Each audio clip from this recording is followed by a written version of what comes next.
எல்லாருக்கும் ஹாய்ங்க. என் கையில் இருக்கிற பாட்டில் பார்த்தோன்னே எல்லாரும் நினைப்பீங்க இது வந்து நெய்ன்னு சொல்லிட்டு. கிடையாது, இது இலுப்பை எண்ணெய்.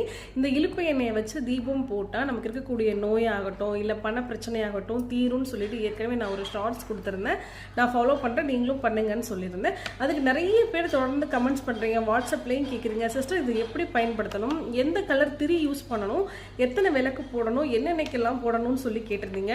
நார்மலாகவே இந்த எண்ணெயை பேஸ் பண்ணி வந்து நம்ம வாரத்தில் எல்லா நாளும் விளக்கு போடலாம். நான் 2 நாள் இந்த எண்ணெயை வச்சு நான் யூஸ் பண்ணுறேன். அதாவது செவ்வாய்க்கிழமையும் வெள்ளிக்கிழமையும். மோஸ்ட்லி பிரம்ம முகூர்த்தத்தில் விளக்கு போடுறவங்களும் இதை பயன்படுத்தலாம். இல்லை ஈவினிங் டைமாக இருக்கட்டும், காலையில் எனி டைம் நம்ம இதை போடுறோம்னா நார்மலாக ஒரு மண் விளக்கில் இந்த இலுப்பை எண்ணெயை ஊற்றிட்டு கொஞ்சமாக தேங்காய் எண்ணெயும் கொஞ்சமாக நல்லெண்ணெயும் கலந்துக்கோங்க. ஏன்னா 3 எண்ணெய் கலந்து தான் வீட்டில் தீபம் போட்டால் தான் விசேஷமாக இருக்கும். இலுப்பை எண்ணெய் மட்டும் தனியாக என்ன பண்ணக்கூடாது, வீட்டில் நம்ம தீபம் போடக்கூடாது. அப்படி தீபம் போட்டால் எதுவும் ப்ராப்ளமான அப்படிலாம் இல்லை. ஸோ நம்ம நினைக்கிற விஷயங்கள் வந்து நடக்கணும் இல்லையா?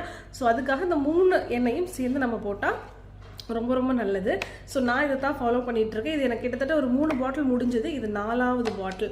சரிங்களா? ஆக்சுவலாக கட்டியாக இருக்கும்போது நெய் மாதிரி இருக்கும். ஹீட்டு கொஞ்சம் அதிகமாக இருந்தால் இந்த மாதிரி நமக்கு வந்து நெய் உருக்குனா எப்படி இருக்கும் அப்படி மாறிடும். நான் இந்த இலுப்பை எண்ணெயை பயன்படுத்தி ஒரே ஒரு தீபம் தாங்க போடுறேன். ஒரு மண்விளக்கு தீபம் தான் போடுறேன். ஸோ உங்களுக்கு விருப்பம் இருந்தால் நீங்களும் ஃபாலோ பண்ணுங்கள்.